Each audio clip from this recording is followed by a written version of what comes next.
ಎರಡು ಕಾಲು ಗಂಟೆ ಏನಿತ್ತು, ತುಂಬ ಅಂದರೆ ತುಂಬ ಎಂಗೇಜಿಂಗ್ ಆಗಿತ್ತು.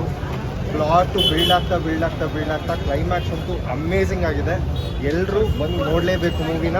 ಜೈ ಕಿಚ್ಚ ಬಾಸ್.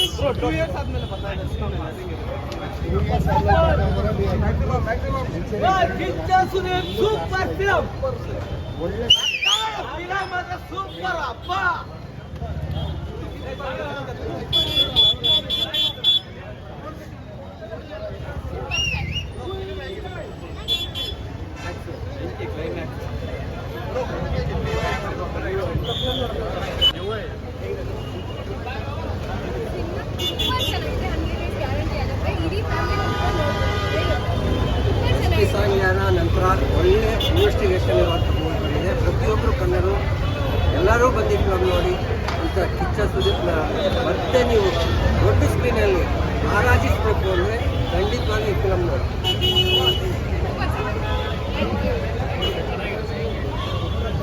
ಫಿಲಿಮ್